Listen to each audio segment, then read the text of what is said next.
Once again, thank you very much for the very kind introduction and the huge honor to be doing this talk. So I'll be discussing my view on scaphoid fractures and nonunion.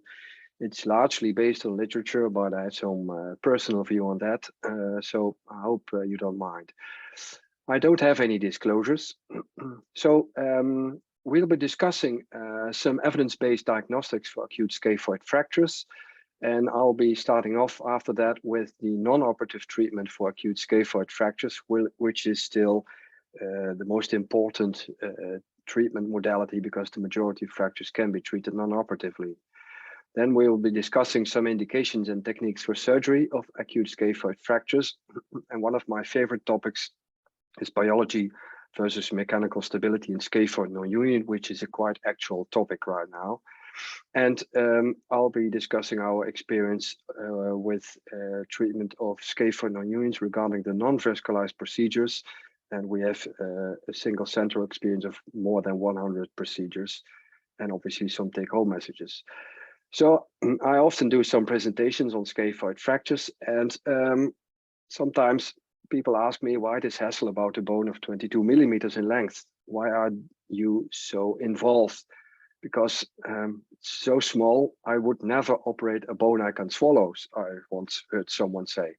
Well, let me illustrate why I think this is such an important topic.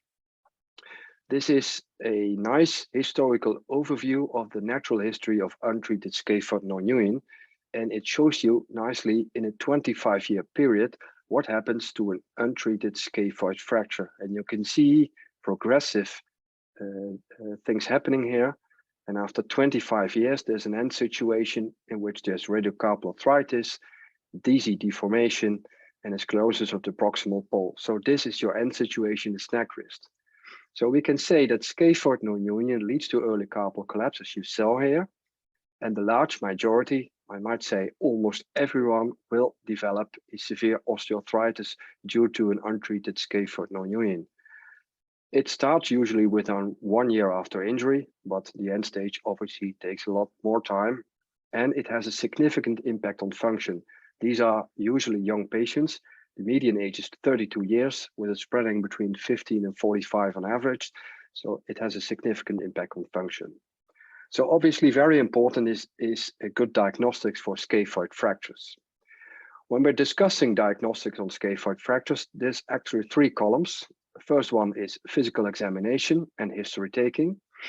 Second is standard or conventional radiography, which is still the first line additional imaging, which is being done in the Netherlands, and I'm sure in the UK and everywhere else too, and additional imaging for occult or proven scaphoid fractures. Let's talk about physical examination. Well, the 3 classical tests, which are snuff box tenderness on the left upper hand, tubercle tenderness on the right side, and axial compression pain. These all do have low specificity, and what is important is that the accuracy is dependent on true incidence of scaphoid fractures, so your pre-test probability is important, but even more important, the accuracy is dependent on the experience of the investigator. So your pre-test probability for your CT scan also increases if your investigator is more experienced. So that's an important thing to realize. And you might add some other clinical tests like grip strength measurement, which will increase specificity, but still the experience of the investigator is very important. What about conventional radiography? This is your standard scaphoid series, which is usually 4 or 5 views, but it has 2 problems. First of all, a lot of fractures are missed. Sensitivity is 63 to 80%. So roughly between 15 to 25% of fractures are missed due to the inaccuracy of conventional radiography. Overlapping bones and the possibility to project a 3D structure on a 2D imaging makes it difficult to see fractures. And moreover, in up to 40%, displacement is underestimated on conventional radiography, and that might be a problem. Because this is a nice study from Ruby Grewal 9 years ago, which shows you that for each ½ millimeter additional displacement, the non-union risk doubles. So displacement is a very important factor to rule out, and conventional radiography is not suitable of doing that in all cases. So we need additional imaging. bone scans are still being made. CT scan is an option or MRI is an option. Well, what is the best modality? There was a very nice review last year in the Journal of Wrist Surgery, which showed the accuracy, sensitivity, specificity, positive and negative predictive value of all additional imaging techniques. When you look at the outcome, MRI was superior. Sensitivity and specificity was the highest, as were positive and negative predictive value. Although I think, and especially in my hospital, and I'm sure in other hospitals as well, it's not readily available. It takes me a long time to arrange an MRI. It's very expensive. And also very important, it doesn't depict displacement as good as it does CT. And in some cases, bone marrow or trabecular lesions are being seen as cortical lesions. So in our situation, we choose CT as an alternative, which is the best alternative in our case to do additional imaging, because it's readily available, it's quite cheap, and it has a high sensitivity and even a very high specificity. So if we would make a pathway for additional imaging in occult fractures, it would like this. An additional CT scan in every proven fracture or in every suspicional fracture. And there are three options. There's no fracture, so we don't need to immobilize. There's a fracture that we can treat conservatively, so we'll immobilize it, or we will operate it depending on displacement, but I'll get back to that. So even for proven fractures, as I've told you, it's important to see how much displacement there is. So we make CT scan in every proven fracture, and then we can judge between it is possible to do a conservative treatment or an operative treatment. So non-operative treatment for acute scaphoid fractures is still the preferred treatment for stable, undisplaced waist or distal pole fractures, which is actually the majority of fractures. In 89 to 96% of all cases, it will heal when it is treated conservatively, and it has low complication rates. Still, there's a lot of diversity and a lot of controversy in the Netherlands, and I'm sure in all other countries as well, regarding indications, the types of immobilization used, the length of immobilization, which is a hot topic still, and follow-up after immobilization. Let me shortly highlight these topics. First of all, indication for conservative treatment. Which fractures can be treated conservatively? Well, let's be short on that. Fractures that are not considered for operative treatment. Sounds like quite an open door, but it's more than that. I will get back to that later. Then regarding type of immobilization. For 35 years, it's been well known that an above elbow cast is not necessary. So I think that no one still does that, or at least a very small proportion. As well, there is no indication for immobilization of the thumb. It's already been proven by Clay in 1996, but this is an excellent review from Geert Buijsen in 2014 in the Journal of Hand Surgery, in which 62 patients were randomized between no thumb cast and a thumb cast, and it showed that the no thumb cast had a significantly higher rate of union, extent of union. So this proves, in my view, that there's absolutely no place anymore for thumb immobilization. So each cast should have no thumb. Then length of immobilization. This is a hot topic, as I've told you, and this is a very nice study by the group of Tim Davis. This was shown in FASH last week as well. What they did is they immobilized all undisplaced scaphoid fractures for only 4 weeks. They were somewhat reluctant, so they made a CT scan after 4 and 8 weeks. And they saw that after 8 weeks, 96% of all undisplaced or minimal displaced scaphoid fractures, less than 1 millimeter displacement, were healed, which means that 4 weeks of immobilization is sufficiently for these kind of fractures. So as a consequence, in my hospital, no undisplaced or minimal displaced scaphoid fractures immobilized longer than 4 weeks.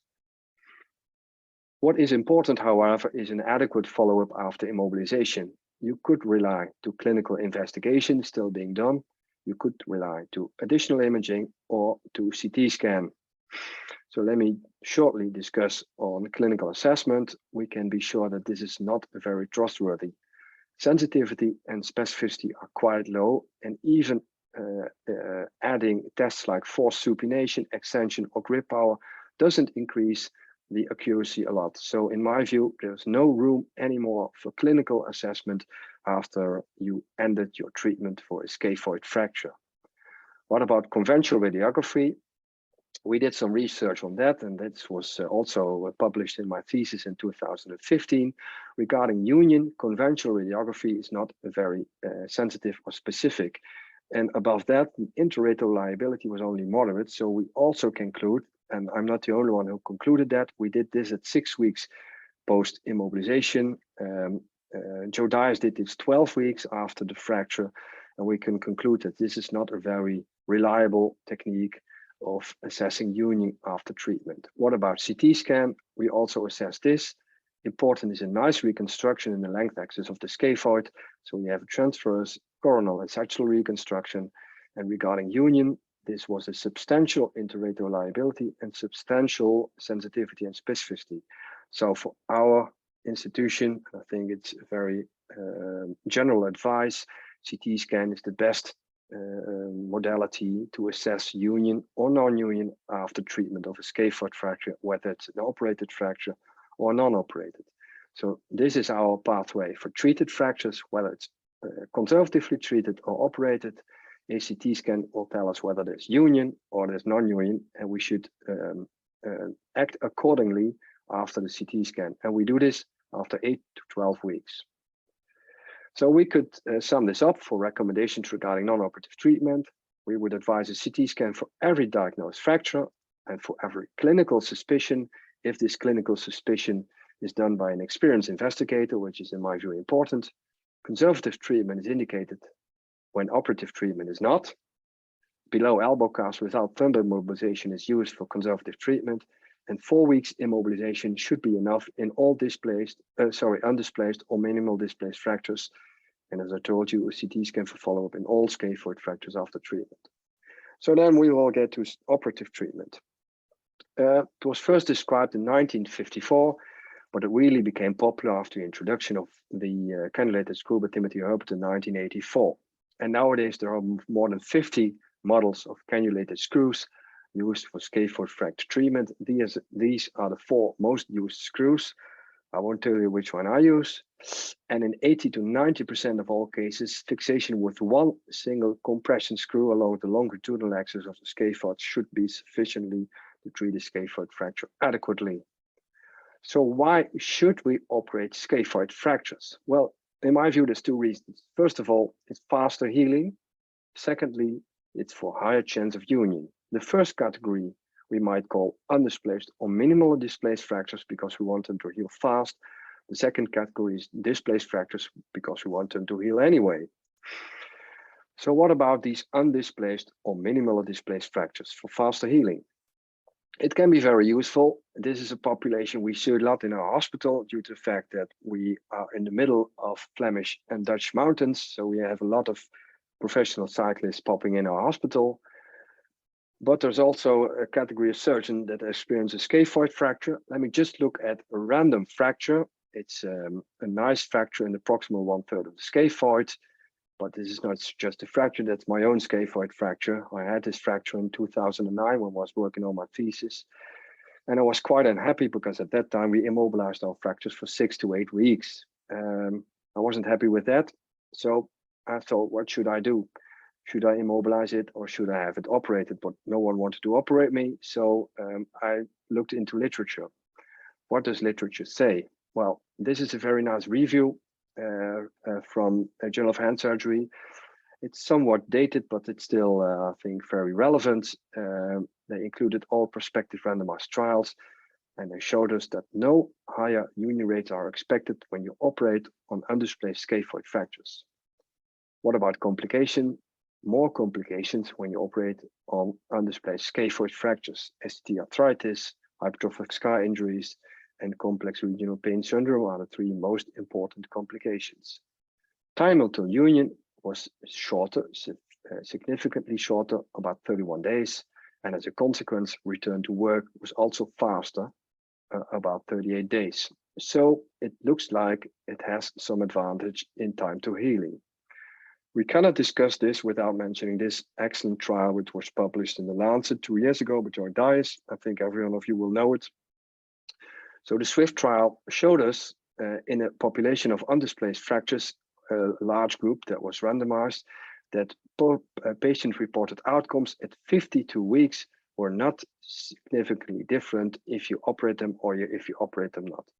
On the other hand, at 6 weeks and at 12 weeks, patient-reported outcomes, patient-reported wrist and hand evaluation were actually significantly better, but this difference was not clinically relevant. So the authors concluded that undisplaced scaphoid raised fractures should be treated initially in a cast, confirmation of union after treatment 6 to 12 weeks, and in case of non-union, early fixation.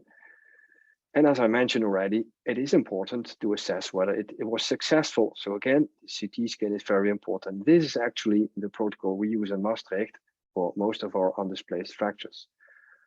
What about cost effectiveness? So this is a follow-up study from the SWIFT trial in which cost effectiveness was evaluated.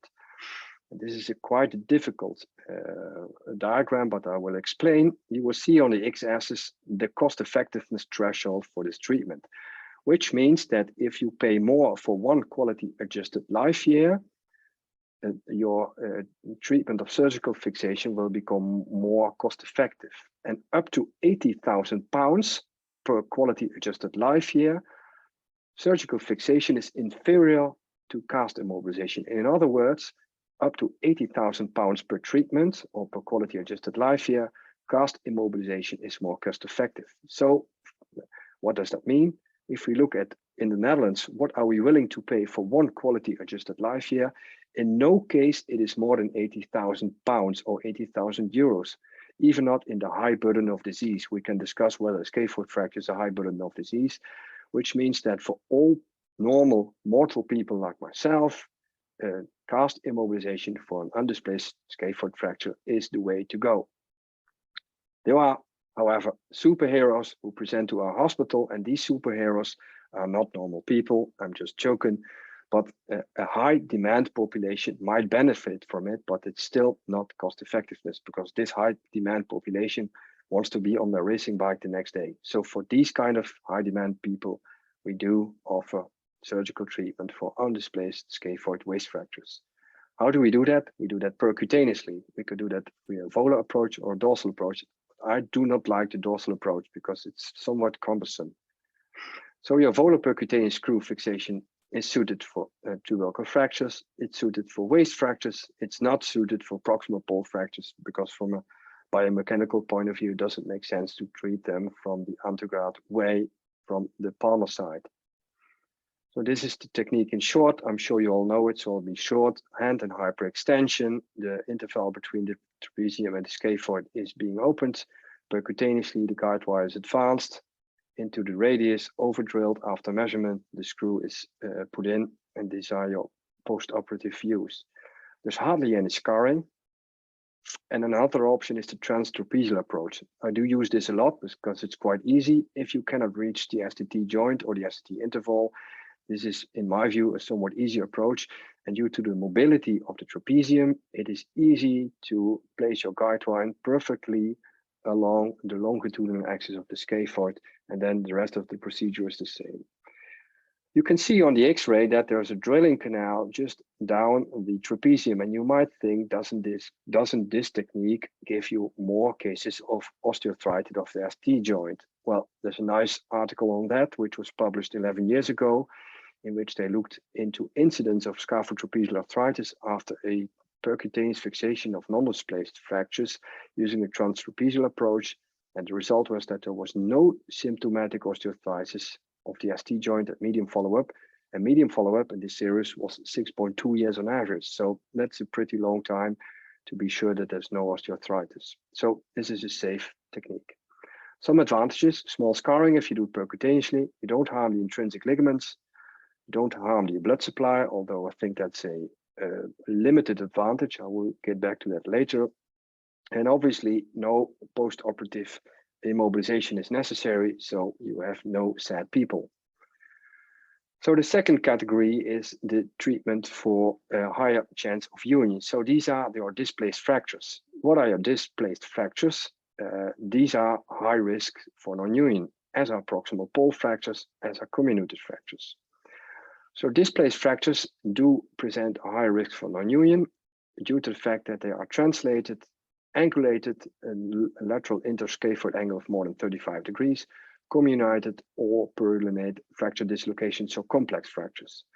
And the non-union risk for these kind of fractures is quite high, although in literature it's a widespreading between 14 and 92% due to the fact that different modalities are being used to assess union, whether it's CT scan, MRI, or conventional X-ray. On average, from a lot of reviews, the odds ratio for non-union when treating patients conservatively for displaced fractures is 17, so this is a large risk. But then an important question is, how much displacement can we accept? And this is again a nice paper from Tim Davis from 2011, in which they looked at dorsal gapping of the scaphoid fracture, and they saw that if this is less than 2 millimeters, no of the fractures actually became a non-union. Between 2 and 3, 3 out of 7 fractures became a non-union, and more than 3 millimeters, 7 out of 11, which gives you a non-union risk above 2 millimeters of 27%, which in general population is not acceptable. So from this paper, a general assessment was being made that 2 millimeters is the maximum to accept in case of a displaced fracture. However, this is another study published 1 year later from Kubi-Grewal, which showed that for each ½ millimeter increase, the non-union risk doubles, I showed you before, and above 1 millimeter, there's a unacceptable risk in non-union, which was actually the same as the previous study, which is way above the normal percentage in general population. So for our practice in Maastricht, we do not accept displacement more than 1 millimeter based on this study. We could discuss on that, but I think above 2 millimeters is no discussion. Between 1 and 2 should be a discussion. So these displaced fractures are reduced open on general. It might be done percutaneously, but it can be quite difficult. This is a nice example. Standard Volar approach, an FCR approach. Then the radioscaphocapitate ligament is opened. The scaphoid fracture is reduced using K-wires. A longitudinal K-wire is placed, which serves as a guide wire. Here's your fluoroscopic view. The K-wires are being used to do correct alignment of scaphoid, which is being visualized quite nicely due to the open approach. The K-wires advance. After measurement are drilled into the radius, not to lose it when over drilling. And sometimes use a second K-wire to prevent from rotation, and then the screws advance. And these are your fluoroscopic images. This is the pre-op situation. This is the post-op situation after 3 months, in which a complete union is visualized. So these are your displaced fractures. What about proximal pole fractures? Again, universal advice is treatment, and up to 50% non-union literature is being described. If they are undisplaced, it's a little bit less. And believe it or not, some authors still immobilize these fractures for 3 to 6 months, which in my view is unacceptable. What about non-union risk for these fractures? This is a very nice review published in the evidence-based guideline book by Geert Buijsen and Jesse Jupiter from 2017, which shows a large increase in time until healing for proximal pole fractures when they are treated conservatively, and a 5-fold increase in non-union risk when they are operated conservatively. So a very high odds ratio for non-union if they are treated conservatively. So in my view, proximal pole fractures should be operated from a dorsal approach. Is a nice example. Listus tubercle is your landmark. You open up distally from that. The third compartment is lateralized, and between the second and the fourth compartment, the capsule is opened. The wrist is flexed. This is not a scaphoid fracture, but this is a non-union, hence the word larger exploration. But you can see nicely how easy it is to view the fracture from the dorsal side if the wrist is flexed. And the guide wire is the same, advanced the same as you saw before. And this is your preoperative situation, and this is your postoperative situation in which there's a nice healing. But there's another kid in town, which is the plate. So we do also use plate osteosynthesis for scaphoid fractures. And let me just tell you why I think this is a very good option. There are 3 recent publications which showed us that rotational stability is superior compared to screws if you use a plate. And for some fractures, this is a valid option. So why is it a valid option? Because the plate is a very nice tool to preserve scaphoid geometry, because it has a fixed angle and the scaphoid will follow this fixed angle, which is an excellent angle to reconstruct your scaphoid. And next to that, it has a very high tolerance to elastic deformation, which is superior to 1 or 2 screws. So we can conclude that plate can be superior in fixating complex and osteopenic fractures, and complex fractures, in my view, especially comminuted fractures. So the plate provides superior interfragmentary rotational stability. So you might be wondering, so this leads to high union rates. So you might be wondering, what about 2 screws? I am sure that those also offer superior interfragmentary rotational stability. Yes, they do, but it's a very difficult operating procedure in my view. And there's another problem. This is a nice publication from the Journal of Hand Surgery 2013 that shows us that if you use a screw, and this is the screw I use, that your available area for fracture healing is reduced significantly. So if you use 2 screws, a 48% reduction of available surface area for healing is the result of using 2 screws. So only half of your scaphoid is still available for healing, which is a problem. And if you use a plate, 100% is available for healing. So in my view, from a biomechanical point of view, the plate is superior.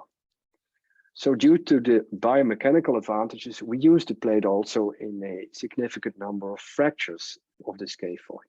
These are our indications: comminuted fractures, severely displaced, failure during screw fixation, which can also be a problem, or complex injuries. So let me start with the first, comminuted fractures. And remember, more than 2 fragments, more than 2 fracture fragments is considered as comminution. So if you have a split distal pole or split proximal pole, that's already a very nice indication for a plate. And we know from the studies from here at Buizen that radiographic comminution is associated with displacement, and it is associated with fracture instability. So as a result, comminution is an independent risk factor for non-union. And I'm sure you agree that these kind of fractures are very difficult to treat with a single cannulated screw. Let even aside that it's still difficult with 2 cannulated screws that I've shown you. So here's a nice example. This is a 47-year-old biker who fell off his bike, had a high-speed crash, and had this ultra comminuted waist distal pole scaphoid fracture, which consisted of more than 13 fragments. Here's your 3D reconstruction, which shows that nicely. So we choose for a plate osteosynthesis, and this is the situation 3 months post-operatively, in which there's complete union of the scaphoid fractures seen on the coronal view and on the sagittal view. There's a small fragment on the dorsal part, but still this scaphoid fracture is completely united. So another indication to use a plate is a severe humpback deformity or severe displaced fracture. So it's important to correct malalignment because it has a relation to outcome. Severe correction leads to a severe functional outcome, and the plate provides an optimal situation for correction. This is actually not a fracture but a non-union. What you could see by reconstructing the alignment and putting on the plate that the intrascaphoid angle, so the malalignment, is very nicely corrected. And this has an influence on outcome. So it's very important to correct this adequately, and the plate gives you this tool. It's a nice example, 22-year-old male, had a sports injury, very severely displaced scaphoid waist fractures. The coronal view doesn't show it, but the 3D view shows it nicely that the distal pole in the waist is very displaced. So again, we used the plate. There was a completely healing after 3 months, and on the sagittal reconstruction, nicely seen here, you can see that the alignment was somewhat perfect. There is a small dimpling in the volar rim of the radius, which is the result of the proximal placement of the plate. That means that in about 40% of cases, we remove the plate. But again, the plate is a very nice tool to reconstruct these kind of fractures adequately. And here's your 3D reconstruction of the same fracture, where you can see that this malalignment was corrected very nicely. Last but not least, complex injuries. This is a little bit difficult to see on the X-ray, but this is very complicated fracture. It's actually a scaphocapitate syndrome. So comminuted scaphoid fracture, you can see here. And there's a fracture of the proximal part of the capitate, which was rotated 180 degrees with a dislocation of the mid-carpal joint. So very complex fracture. And in these kind of fractures, although very rare, we often choose a plate because we can reconstruct it very nicely. This is the postoperative X-ray. This is a patient from St. Elsewhere, so he was sent back to his own hospital. Unfortunately, I don't have the follow-up CT, but I was informed just a while ago that it was healed completely. You'll have to trust me on those images, but it's nicely healed. So a scaphoid fracture is a nice indication for a plate osteosynthesis, but a much larger group we treat with the plates, or a much better indication, if you would like to say, are our scaphoid nonunion, whether it's a normal scaphoid nonunion or an avascular scaphoid nonunion, which is about 85 to 90% of all the plates we use for scaphoids. So as a final topic, let me just show you our treatment of scaphoid nonunion, so to say, our protocol in Maastricht of this year. So how did we start our treatment of scaphoid fractures like we do it now? Well, it's the year 2013. This is a 20-year-old male referred to our hospital from another hospital with this persistent nonunion after screw fixation of a previous nonunion for scaphoid fracture. And you can see on this follow-up CT that there's a persistent nonunion with a protrusion of the screw proximally and sclerosis of the proximal pole. So back in 2013, we were still doing free vascularized grafts, and we often chose the medial femoral condyle free vascularized graft, which is a technically demanding procedure with about a 75% rate of success in our own series, and a large amount of patients suffered mobility, especially from the wound knee. But still, this was our preferred technique in those days. This is my mentor, and I consulted him, and my mentor told me, use a plate for this case. So I was somewhat surprised. I was shocked. I never heard someone use a plate. Remember, this was also almost 10 years ago, but as you do with a good mentor, you follow his advice. So I took a 1.5 plate from the handset. I cut it to be a 4-hole plate, and I fixed the nonunion using this plate. And to my surprise, it completely healed. And later that year, this plate was introduced. And since then, we've been using this technique. And as of March last year, we have performed our 100th scaphoid nonunion fixation using this plate, together with my colleague Jan ten Bos, who's seen here on the left side. And we are very successful, very happy that we use this technique. I checked it last week. We've done 117 cases so far with the plate. So short notice on history. I mentioned before the screw was introduced in 1984, which was the main tool for scaphoid fracture surgery.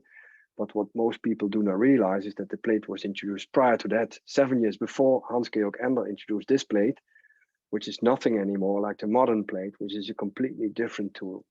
So we hypothesized that this plate will give us a high degree of fragment stabilization and a high union rate, which is regardless of duration of non-union, even if it takes long before we see them, prior surgery, or vascularity of the proximal pole. This is our technique, follow open approach, a nice debridement of the non-union. You can also see the dorsal cortex here. We completely debride it and we realign it. As you can see nicely here, the distal pole on the left side is well vascularized. The proximal pole on the right side is quite wide, so avascular. We fix it using our 6-hole mini plate, and then we fill up the scaphoid using cancellous bone from the ipsilateral iliac crest, using only a 10mm approach. So we only use cancellous bone. Fluoroscopic views here, nice reconstruction of the UML alignments, and nice filling up of the void. So I showed you this before. This plate gives you the ultimate tool to reconstruct your alignment, which is very important for beneficial outcome. We published our short-term outcome in 2018, our midterm outcome in 2020, which also included our patient-reported outcome, and we just are about to submit our single-center experience of the follow-up of 101 patients we treated with this technique. So these are our patient characteristics. Our mean duration of non-union is almost 4 years, and it's a quite unfavorable group with a high percentage of avascular non-unions, 22%, previous surgery in almost 1/3 of cases, and stage 1 SNAC. Still, we reach union in 95% of cases, the majority after 3 months, everyone within 1 year, So it's, from a radiological point of view, a very successful technique. We had 3 minor events and 2 major, which was replacement of intra-articular placed screws, and the mean range of motion and grip strength improved significantly. Patient-reported outcome was significantly improved and way beyond the minimal clinical important difference, with an improvement of almost 49 points. So patient-reported and functional outcomes excellent there. So what have we learned? First of all, AVN. 22% of our patients presented with an AVN proven on an MRI we did in the first 49 patients. And we stopped after the first 49 patients because we saw that AVN, like this X-ray or this MRI, in which the proximal pole is completely avascular, does not influence outcome. This is the same patient in all 3 modalities. So the CT, MRI, and this postoperative CT shows the same patient, and in all 3 cases, and you can see there's a complete union for this non-union. So it is our experience that there's absolutely no influence. And we are not the only one who saw there's no relationship. This, in my view, is a landmark paper from the group of Tim Davis in 2004 that already showed us that preoperative MRI of the proximal vascular fragment does not predict outcome. So stop making MRIs, it doesn't work. Biology might be important, but not in most cases. So stop making MRIs, but focus on interfragmentary rotational stability. So bridging the non-union is, in my view, much more important. Then debridement, very important. We debride completely. So this is somewhat the idea, to be sure that we can fill it up with cancerous bone completely. Alignment, shown you a few times, very important, because we are convinced that it is related to functional outcome. Been shown already in some papers, and we are working on that right now, and preliminary figures show us that this is indeed a very important factor.